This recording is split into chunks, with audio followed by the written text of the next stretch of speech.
শিক্ষা মন্ত্রণালয়ের আশ্বাসে তিতুমিরের শিক্ষার্থীদের আন্দোলন 7 দিনের জন্য স্থগিত। কমলাপুর থেকে সারা দেশে ট্রেন চলাচল শুরু।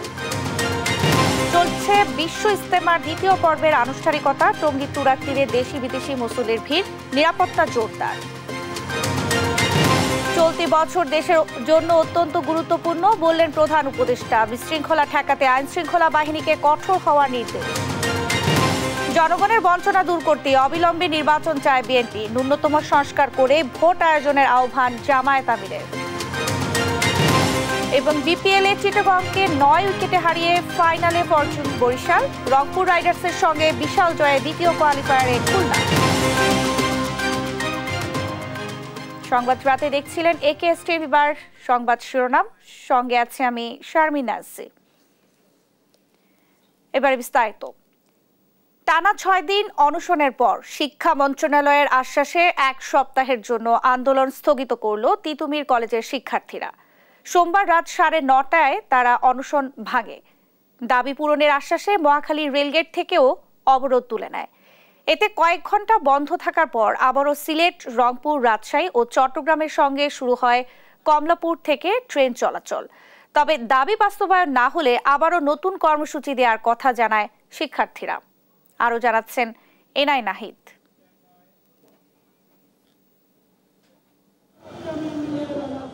স্বতন্ত্র বিশ্ববিদ্যালয়ের দাবিতে টানা 6 দিনের অনশনের পর 7 দিনের জন্য আন্দোলন স্থগিত করেছে তিতুমির কলেজের শিক্ষার্থীরা। সোমবার রাত 9:30টার দিকে মহাখালী রেলগেটে আসেন শিক্ষা মন্ত্রণালয়ের যুগ্ম সচিব মোহাম্মদ নুরুজ্জামান। এ সময় তিতুমির নিয়ে আলাদা কমিটি গঠনের সিদ্ধান্তের কথা জানান তিনি। সেই সঙ্গে দাবি মেনে নেয়ার প্রতিশ্রুতি দিলে 1 সপ্তাহের জন্য শিক্ষার্থীরা প্রত্যাহার করেন আন্দোলন। দাবিগুলো পর্যালোচনা করে যতটুকু আমাদের পক্ষে মেনে নেওয়া সম্ভব এই সবটুকুই আমরা মেনে নেওয়ার চেষ্টা করছি এবং আমরা সেগুলো তোমাদেরকে জানিয়ে দিচ্ছি। এই জমি, আবাসন এবং পরিবহন সংকট নিরসনের জন্য আগামী 7 দিনের মধ্যে এই মন্ত্রণালয় একটা দৃশ্যমান অগ্রগতির ঘোষণা এই তিতুমির কলেজকে জানাবে, সবার সামনে প্রকাশ করবে। পরে জুসপান করিয়ে অনশনকারীদের অনশন ভাঙ্গান যুগ্ম সচিব সহ অন্যরা। এর আগে বুধবার থেকে স্বতন্ত্র বিশ্ববিদ্যালয়ের দাবিতে আন্দোলনে নামে তিতুমির কলেজের শিক্ষার্থীরা। আন্দোলনের অংশ হিসেবে লাগাতারভাবে চলে অনশন কর্মসূচি, একই সঙ্গে অবরোধ কর্মসূচিও। সোমবার বিকেলের আগ পর্যন্ত তাদের অবস্থান ছিল কলেজের মূল ফটকের সামনে। এই সময় দুর্ভোগে পড়া পথচারীদের সাথে বাকবিতণ্ডায় জড়াতে দেখা যায় শিক্ষার্থীদের। সাধারণ মানুষ বলছেন, এভাবে জনদুর্ভোগ না বাড়িয়ে আলোচনার টেবিলে বসে সমস্যার সমাধান করা উচিত। আসলে আপনাদের যদি কোনো দাবি দাবা থাকে, আপনাদের যদি যৌক্তিক আন্দোলন থাকে, আপনারা এইসব নিয়ে বসেন। বাইকে করে আসছে, এই বাইকটা ওরা এখান থেকে যেতে দেয় না, আর ওই সাইডটা তো অনেক জ্যাম থাকে। তো যাওয়ার কোনো পসিবল নেই। আমার 4টা ট্রেন ছিল, ভাইকে বুঝে বললাম যে ভাই আমার এরকম ট্রেন, সব টিকিট সব রেডি, আমাকে যেতে দেন। এদিকে বেলা 3:45টার দিকে একটি মিছিল নিয়ে মহাখালী রেলগেট অবরোধ করে তারা।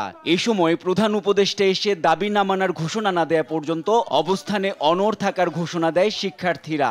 এখন কিন্তু রাজনৈতিক চাপ নাই দেশে, ওইরকম চাপ নাই যে একটা ভার্সিটি করলে রাজনৈতিক দলগুলো খুন হবে। তো এর থেকে এখন তো সময়, এখনই মুখ্য সময় মনে করি। আজকেও যদি সেম মূল্য আমাদেরকে দিতে চায়, আমরা সেটা নেব না। এদিকে রেলগেটে অবস্থান নেওয়ায় ঢাকার সঙ্গে সিলেট, রংপুর, রাজশাহী ও চট্টগ্রামের রেল যোগাযোগ কয়েক ঘন্টা বন্ধ থাকে। কর্মসূচি প্রত্যাহারের পর রাত 10টায় কমলাপুর থেকে বিভিন্ন গন্তব্যে ট্রেন ছেড়ে যায়। দেখা দেয় শিডিউল বিপর্যয়ও। এনআই নাহিদ, দেশ টিভি, ঢাকা। টঙ্গীর তুরাগ তীরে চলছে বিশ্ব ইজতেমার দ্বিতীয় পর্ব। ফজর নামাজের পর খিত্তায় খিত্তায় শুরু হয় ধর্মীয় আলোচনা। বাদ জোহর আম বয়ানের মধ্য দিয়ে শুরু হয় দ্বিতীয় পর্বের মূল আনুষ্ঠানিকতা। তাবলিগ জামায়াতের সুয়ারি নিজামের দ্বিতীয় ধাপের এই ইজতেমায় ঢাকার একটি অংশ সহ 22 জেলার মুসল্লিরা অংশ নিচ্ছেন। ধর্মীয় আলোচনা, ইবাদত বন্দেগী সহ নানা আচার পালনে ব্যস্ত সময় পার করছেন তারা। নিয়াজ মোর্শেদের রিপোর্ট। টঙ্গীর তুরাগ নদীর তীরে চলছে দ্বিতীয় ধাপের বিশ্ব ইজতেমা। ভোরের ঘন কুয়াশা উপেক্ষা করে সমবেত হয় দেশি বিদেশি মুসল্লিরা। যতদূর চোখ যায় খিত্তায় খিত্তায় ধর্মপ্রাণ মানুষের ভিড়। সোমবার ফজর নামাজের পর শুরু হয় সুরাই নিজামের এবারের ইজতেমার দ্বিতীয় ধাপ। নিজ নিজ অবস্থানে ইবাদত বন্দেগীতে ব্যস্ত মুসল্লিরা। চলছে দিন পালন ও দাওয়াতি কার্যক্রম নিয়ে আলোচনা। জিকির আশকারে ব্যস্ত বিদেশি মেহমানরাও। সকাল 10টায় বিভিন্ন নজমের জামাতের সাথীদের বয়ান করেন ভারতের মাওলানা আহমেদ হোসাইন। যারা প্রথম ইজতেমায় অংশ নিতে পারেননি, দ্বিতীয় ধাপে অংশ নিয়ে ইবাদতের মাধ্যমে আল্লাহর রাজি খুশি অর্জনের আশা জানান তারা। আলহামদুলিল্লাহ, আমাদের 23 ফেব্রুয়ারি বাদ জোহর পাকিস্তানের মাওলানা জিয়াউল হক সাহেবের আহ্বানের মধ্য দিয়ে আনুষ্ঠানিকতা শুরু হয়েছে। এক পর্ব শেষ হয়েছে, আমরা দ্বিতীয় পর্ব শুরু হয়েছে। আসে খুব ভালো শান্তি আছে, খুব ভালোভাবে আছে। আনাচে কানাচে প্রত্যেক জায়গায় আমাদের তাবলীগের কাজ প্রচার হয়ে যায়, সবাই যেন দিনের উপর চলে। আল্লাহ তাআলা আমাকে যে নেক হায়াত দিছে, এই হায়াত যতদিন আল্লাহ তাআলা আমাকে দিয়া দে, আল্লাহর কাজ করতাম। বুধবার দ্বিতীয় পর্বের আখরি মোনাজাত শেষে মুরব্বীদের দিক নির্দেশনা নিয়ে জামাত নিয়ে বের হবেন চিল্লার উদ্দেশ্যে। ইসলামের দাওয়াতের পাশাপাশি নিজের আমলের উপর মেহনতের কথাও জানান অনেকে। বড় বড় জামাত আমরা এখান থেকে বের করব ইনশাআল্লাহ, আমরা দেশকে এখানে ইজতেমাকে সফল করব ইনশাআল্লাহ। আল্লাহ এবং আল্লাহ রাসূলের দিক নির্দেশমূলক যে আমাদের আলোচনাগুলি শুনলাম ওলামায়ে কেরামের কাছ থেকে, সেভাবে আমাদের জীবনযাপন করা। এখানে আসছি এটা শিখার জন্য এবং এখান থেকে যাওয়ার পরে আমরা এগুলো ইনশাআল্লাহ আমল করার চেষ্টা করব। ইজতেমার এই পর্বে দেশের 22 জেলা এবং ঢাকার এক অংশের মুসল্লিরা অংশ নিচ্ছেন। আছেন 76 দেশ থেকে আসা 3000-এর বেশি মেহমানও। বুধবার আখেরি মোনাজাতের মধ্য দিয়েই শেষ হবে দ্বিতীয় ধাপ। এবার প্রথম পর্বে অংশ নেয় প্রায় 40 লাখ মুসল্লি। নিয়াজ মোরশেদ, দেশ টিভি, ঢাকা। চলতি বছরকে বাংলাদেশের গুরুত্বপূর্ণ উল্লেখ করে আইন শৃঙ্খলা বাহিনীগুলোকে যুদ্ধ পরিস্থিতির মতো সতর্ক থাকার নির্দেশ দিয়েছেন প্রধান উপদেষ্টা ডক্টর মোহাম্মদ ইউনূস। সোমবার রাষ্ট্রীয় অতিথি ভবন যমুনায় নিরাপত্তা প্রধানদের সঙ্গে উচ্চ পর্যায়ের বৈঠকে এই নির্দেশনা দেন তিনি। বলেন, যে কোনো পরিস্থিতি দ্রুত মোকাবেলার জন্য নিরাপত্তা সংস্থাগুলোকে সর্বাধুনিক যোগাযোগ সরঞ্জামের সর্বাধিক ব্যবহার করতে হবে। এ সময় পবিত্র রমজান মাসে খাদ্য নিত্যপণ্যের দাম স্থিতিশীল রাখতে চাঁদাবাজদের বিরুদ্ধে কঠোর ব্যবস্থা নেয়ার নির্দেশও দেন প্রধান উপদেষ্টা।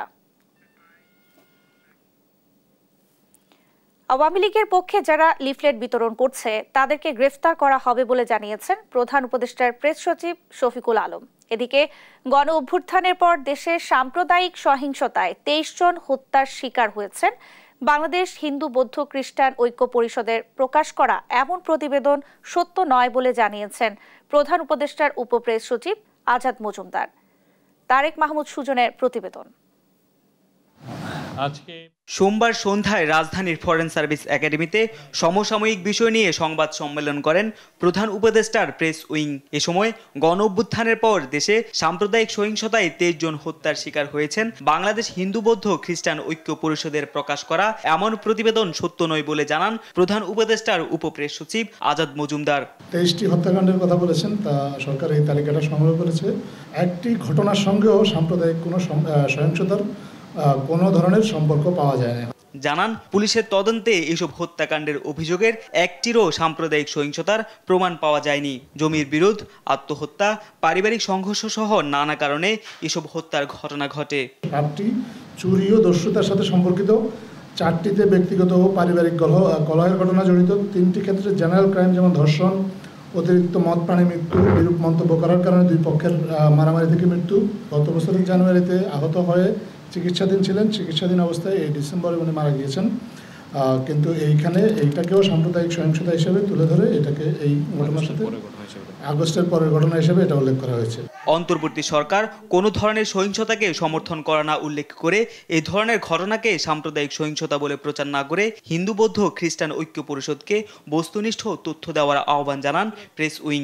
এই রিপোর্টগুলো নিয়ে এ সময় যারাই আওয়ামী লীগের পক্ষে লিফলেট বিতরণ করবে তাদেরকে গ্রেপ্তার করা হবে বলে জানান প্রেস সচিব শফিকুল আলম। আমাদের করা মেসেজ, যারা এটা লিফলেট বিতরণ করবেন, এই ধরনের প্রতিবাদের এই ধরনের কর্মসূচিতে যাবেন, তাদেরকে অ্যারেস্ট করা হবে, তাদেরকে আইনের আওতায় আনা হবে। তিনি আরো জানান, আসন্ন রমজান ঘিরে জিনিসপত্রের দাম সহনীয় রাখতে কাজ করছে সরকার। তো চাঁদাবাজদেরকে টার্গেট করছি, আমরা দেখছি কোথায় কোথায় তারা সক্রিয়। অ্যাডভাইজার আজকে বলেছেন যে যাতে রোজার আগেই এ বিষয়ে আরো বড় রকমের ইমপ্রুভমেন্ট হয়। ব্রিফিংয়ে সারা দেশে শান্তিপূর্ণভাবে হিন্দু ধর্মের সরস্বতী পূজা উদযাপনের উদাহরণ টানেন প্রেস উইং। তারেক মাহমুদ সুজন, দেশ টিভি, ঢাকা। জাতীয় নির্বাচন কবে হবে সেটি অন্তর্বর্তী সরকারের উপর নির্ভর করছে বলে জানিয়েছেন নির্বাচন কমিশনার আবুল ফজল মোহাম্মদ সানাউল্লাহ। বলেন, প্রধান উপদেষ্টার দেয়া বক্তব্যের নির্দেশনা অনুযায়ী আগামী ডিসেম্বর সামনে রেখে প্রস্তুতি নিচ্ছে কমিশন। সোমবার সকালে রাজশাহী আঞ্চলিক নির্বাচন কার্যালয়ে ভোটার তালিকা হালনাগাদ কার্যক্রম নিয়ে প্রশাসন ও নির্বাচন কর্মকর্তাদের সঙ্গে মতবিনিময় সভায় এই কথা বলেন তিনি। নির্বাচন কমিশনার বলেন, কাগজপত্র কিংবা অন্যান্য জটিলতার জন্য কেউ যেন বৈধ নাগরিকত্ব থেকে বঞ্চিত না হয়। ভোটার হওয়ার উপযুক্ত সবাইকে তালিকার অন্তর্ভুক্ত করার তাগিদও দেন তিনি। ইলেকশনের সময়টা এই মুহূর্তে ইলেকশন কমিশনের হাতে নয়, আপনারা জানেন। তবে আমরা একটা মোটামুটি ধারণা পাই মাননীয় প্রধান উপদেষ্টার গত 16 ডিসেম্বরের বক্তব্য থেকে, যে তিনি বলেছেন যে সংস্কার কার্যক্রম যদি সংক্ষিপ্ত আকারে করতে হয়, রাজনৈতিক দলগুলো যদি সেই পর্যায়ে গিয়ে দাঁড়ায়, তাহলে পারে আগামী ডিসেম্বর। আর যদি সংস্কার কার্যক্রমকে আরও একটু এক্সটেন্ডেডভাবে করতে দেওয়া হয়, তাহলে 26 সালের জুন মাসের মধ্যে নির্বাচন করা সম্ভব। আমরা নির্বাচন কমিশন মোটামুটি এই উইন্ডোটাকে ধারণ করে এর প্রথম অংশটাকে, যেহেতু আমাদের প্রস্তুতির ব্যাপার আছে, আমরা আমাদের প্রস্তুতি এগিয়ে নিচ্ছি। অন্তর্বর্তী সরকারের বিরুদ্ধাচরণ নয়, বরং আরো দায়িত্বশীল করতেই বিএনপি সমালোচনা করছে বলে মন্তব্য করেছেন দলটির সিনিয়র যুগ্ম মহাসচিব রুহুল কবির রিজভী। জনগণের অধিকার বঞ্চনার দুঃস্বপ্ন দূর করতে অবিলম্বে নির্বাচনের রোডম্যাপ দেওয়ার দাবিও জানান তিনি। সাইফুল রিপোর্টের প্রতিবেদন। সোমবার রাজধানীর লালবাগে রাষ্ট্র কাঠামো মেরামতে 31 দফা ও জনসম্পৃক্তি শীর্ষক প্রশিক্ষণ কর্মশালা করে ঢাকা মহানগর দক্ষিণ বিএনপি। কর্মশালায় নেতারা বলেন, বিএনপিকে ভয় দেখিয়ে লাভ নেই। 1 মাসের আন্দোলনে বাংলাদেশ ফ্যাসিবাদ মুক্ত হয়নি। স্বাধীনতার পক্ষের দল বিএনপি। বিএনপি স্বাধীনতার পক্ষের দল, স্বাধীনতা বিরোধী দল না বিএনপি।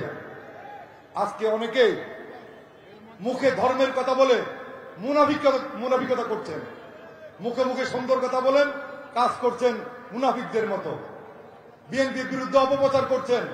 রাজধানীর তেজগাঁওয়ের কারওয়ান বাজার এলাকায় রাষ্ট্র কাঠামো মেরামতের 31 দফা ও জনসম্পৃক্তি শীর্ষক কর্মশালা করে ঢাকা মহানগর উত্তর বিএনপি। এ সময় আওয়ামী লীগের নেতাকর্মীদের প্রশ্রয় না দিতে দলের নেতাকর্মীদের হুঁশিয়ারি দেন ঢাকা মহানগর উত্তর বিএনপির আহ্বায়ক। বাংলাদেশের জনগণের যে বিশ্বাস, যে আস্থা রয়েছে, সেই আস্থা বিশ্বাসের অর্জনের মাধ্যমেই বাংলাদেশ জাতীয়তাবাদী দল আগামীর পথ চলবে, আগামীর সুন্দর একটি সমৃদ্ধশালী বাংলাদেশ গড়বে। আমরা কোনো বিশৃঙ্খলাকারীকে কোনো প্রশ্রয় দিব না, আমরা কোনো চাঁদাবাজকে কোনো সুযোগ দিব না, আমরা কোনো দখলদারিকে সুযোগ দিব না, আমরা কোনো লুটতরাজকে কোনো রকম সুযোগ দিব না। এদিকে মুন্সিগঞ্জ জেলা বিএনপির নবগঠিত কমিটির নেতাদের সাথে নিয়ে বিএনপির প্রতিষ্ঠাতা সাবেক রাষ্ট্রপতি শহীদ জিয়াউর রহমানের সমাধিস্থলে ফুলেল শ্রদ্ধা, দোয়া ও মোনাজাত করেন বিএনপির সিনিয়র যুগ্ম মহাসচিব রুহুল কবির রিজভী। পরিবারের সন্তান পরে সাংবাদিকদের সাথে আলাপকালে বলেন, সংস্কার একটি চলমান প্রক্রিয়া। সংস্কারের অজুহাতে নির্বাচন আটকে রাখার কোনো কারণ নেই। সরকারের কোন কোন উপদেষ্টা আমরা সমালোচনা করলে তারা একটু ইরিটেট ফিল করে, তারা বিরক্ত হন, তারা বিভিন্ন মন্তব্য করে। তাহলে অন্তর্বর্তীকালীন সরকার কেন আপনারা উপদেষ্টার পদ থেকে ছেড়ে দিয়ে রাজনৈতিক দল করেন? সরকারের বিরুদ্ধচারণ নয়, সরকারকে আরো দায়িত্বশীল হতে বলি, যে এই সমাজ যেন এমন সমাজ হয় যেখানে শান্তিতে স্বস্তিতে সবাই বসবাস করতে পারে। রোডম্যাপ এবং নির্বাচনের ডেডলাইন এটা দিতে হবে, যে জনগণ মনে করবে যে আমরা 16 বছর যেটা বঞ্চিত হয়েছি, 17 বছর যেটা বঞ্চিত হয়েছি, সেই বঞ্চনার দুঃস্বপ্ন যেন তাদের দূর হয়। পাশের দেশে আশ্রয় পেয়ে বাংলাদেশকে অস্থিতিশীল করতে শেখ হাসিনা তার নেতাকর্মীদের নির্দেশ দিচ্ছে বলেও অভিযোগ করেন রুহুল কবির রিজভী। বাংলাদেশের ভেতর উস্কানিমূলক কাজ এবং চক্রান্ত করার জন্য তার নেতাকর্মীদেরকে নির্দেশ দিচ্ছে। সাইফুল রিপন, দেশ টিভি, ঢাকা। স্বাচ্ছন্দ্যে ভোট দেওয়ার জন্য ন্যূনতম সংস্কার করেই নির্বাচন দেওয়ার আহ্বান জানিয়েছেন জামায়াতে ইসলামীর আমির ডাক্তার শফিকুর রহমান। দুপুরে ফেনীর পরশুরামের বল্লামুখা বাঁধ পরিদর্শন শেষে তিনি এ কথা বলেন। এ সময় ভারতের সঙ্গে বল্লামুখা বাঁধ নিয়ে শান্তিপূর্ণভাবে সমাধানের আহ্বানও জানান জামায়াত আমির।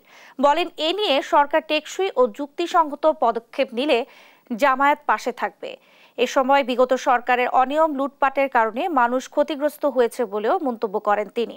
এর আগে জুলাই আন্দোলনে শহীদ শ্রাবণের বাড়িতে গিয়ে পরিবারের খোঁজ খবর নেন ও কবর জিয়ারত করেন জামায়াত আমির।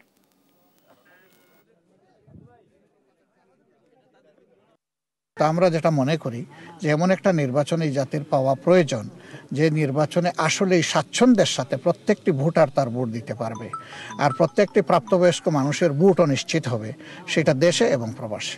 কারণ এই আন্দোলনে দেশ গড়ায় অবশ্যই আমাদের প্রবাসী ভাইদেরকে আমরা অস্বীকার করতে পারবো না। তাদের বিশাল অবদান রয়েছে, আমরা তাদের কাছে ঋণী, যেমনটা ঋণী এই দেশে যারা জীবন দিয়েছে এবং যারা পঙ্গু হয়েছে, লড়াই করেছে তাদের কাছে, আর গোটা জাতির কাছেই আমরা পরস্পর আমরা ঋণী।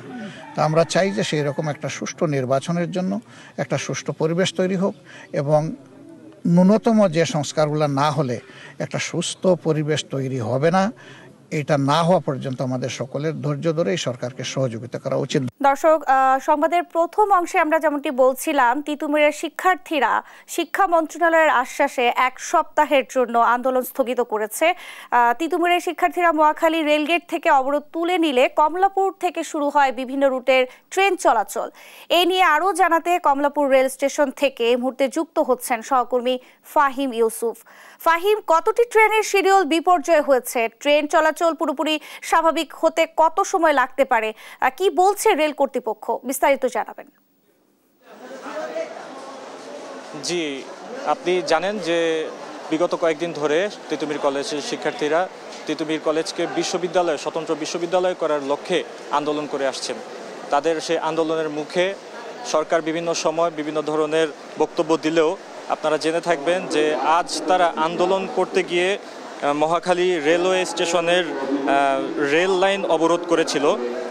এর ফলে উপকূল এক্সপ্রেস নামের একটি ট্রেন বিকেল 3টা 40-এর দিকে যখন ঢাকা কমলাপুর রেলওয়ে স্টেশন ছেড়ে যায়, তখন দেখা যায় যে সে রেল লাইন অবরোধ করার ফলে রেলটি যেতে পারেনি।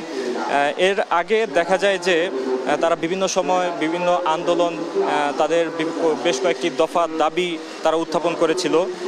সরকার বিভিন্ন সময় বিভিন্ন মন্ত্রণালয় থেকে এগুলোর দিকে কর্ণপাত না করায় তারা তাদের আন্দোলনকে নিয়মিত চালিয়ে যায়। এদিকে তাদের দাবি আদায়ে দেখা যায় গত কয়েকদিন যাবৎ 10 জন শিক্ষার্থী 5 দিন তিতুমির কলেজের সামনে অনশন করে। এর ফলে যখন আজ তারা রেলওয়ে অবরোধ করে, অবরোধের ফলে যে পরিস্থিতি হয়েছে এখানে কমলাপুর রেলওয়ে স্টেশনের স্টেশন মাস্টার থেকে আমরা জানতে পেরেছি প্রত্যেকটি ট্রেন প্রায় 2 থেকে আড়াই ঘন্টা দেরিতে রেলগুলো ছাড়ছে। কোনো ট্রেনই নির্দিষ্ট সময়ে রেলওয়ে স্টেশন ছাড়তে পারছে না। আপনারা এখন আমার সামনে দেখতে পাচ্ছেন উপবন এক্সপ্রেস, এটি সিলেট ছেড়ে যাওয়ার কথা প্রায় 10টার দিকে। তো সেই ট্রেন এখনও আপনারা দেখছেন অলমোস্ট 10:30 বাজতে চলেছে। আমরা কর্তৃপক্ষের সাথে কথা বলে যেটি জানতে পেরেছি, ট্রেনটি প্রায় আড়াই ঘন্টা দেরিতে 12:30 নাগাদ ছাড়ার সমূহ সম্ভাবনা রয়েছে। এছাড়া যাত্রীদের সঙ্গে আমরা কথা বলে জানতে পেরেছি যাত্রীদের যে ভোগান্তি সেটি আসলে খুবই চরমে উঠে গিয়েছে। তো এই ছিল আমার কাছ থেকে কমলাপুর রেলওয়ে স্টেশন থেকে সর্বশেষ। ফাহিম, আপনাকে ধন্যবাদ। দর্শক, কমলাপুর রেল স্টেশন থেকে আমাদের সঙ্গে যুক্ত হয়েছিলেন সহকর্মী ফাহিম ইউসুফ। চাঁপাইনবাবগঞ্জের গোমস্তাপুর উপজেলা সীমান্ত থেকে 4 বাংলাদেশিকে ধরে নিয়ে গেছে ভারতীয় সীমান্তরক্ষী বাহিনী বিএসএফ।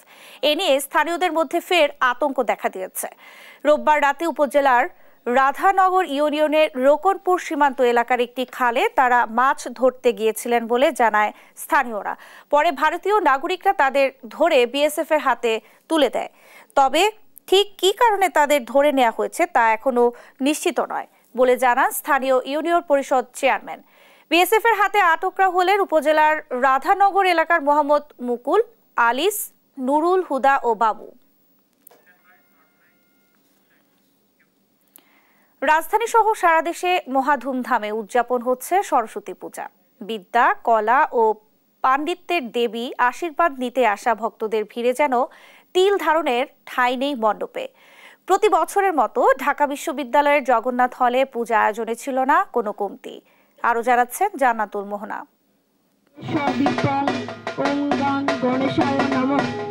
এক হাতে বীণা, অন্য হাতে বই। বাংলা তথা পূর্ব ভারতে দেবী সরস্বতীর দ্বিভুজা ও রাজহংসের পৃষ্ঠে আসিনা। মাঘ মাসের শুক্লপক্ষের পঞ্চমী তিথিতে জ্ঞান, বিদ্যা ও ললিতকলার দেবী সরস্বতীর পূজা অনুষ্ঠিত হয়। শাস্ত্র মতে এই দিনে দেবী জন্মগ্রহণ করেছিলেন। ভালো ফলাফলের জন্য দেবীর আশীর্বাদ পেতে শিক্ষার্থীরা বিভিন্ন শিক্ষা প্রতিষ্ঠান ও মন্দিরগুলোতে সরস্বতী পূজার আয়োজন করে থাকে।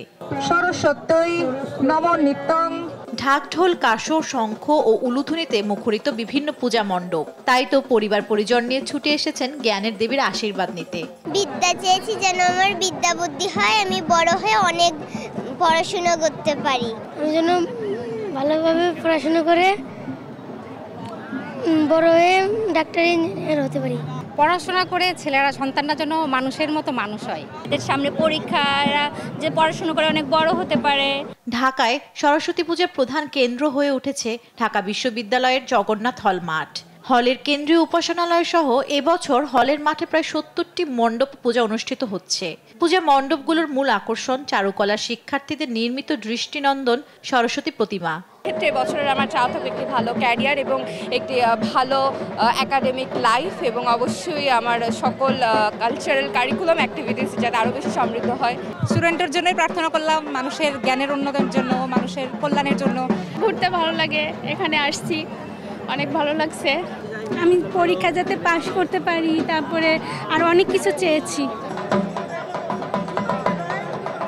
জ্ঞানের দেবী সরস্বতীর আশীর্বাদে অশুভ বুদ্ধির বিনাশ ঘটে শুভ বুদ্ধির জয় জয়কার হোক, মানুষের মধ্যে সৃজনশীলতা এবং প্রজ্ঞার বিকাশ ঘটুক, এমনটাই চাওয়া ভক্তদের। জগন্নাথ হল প্রাঙ্গণ থেকে জান্নাতুল মোহনা, দেশ টিভি, ঢাকা।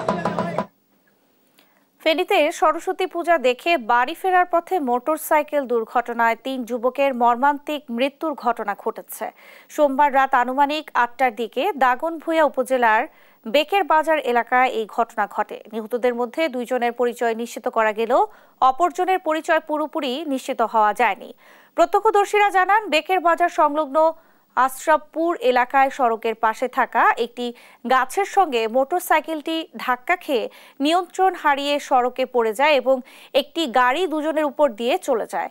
এতে ঘটনাস্থলেই 2 জনের মৃত্যু হয় এবং অন্যজনকে গুরুতর আহত অবস্থায় ফেনী জেনারেল হাসপাতালে নিয়ে গেলে চিকিৎসক তাকে মৃত ঘোষণা করেন। দেখছেন সংবাদ রাত।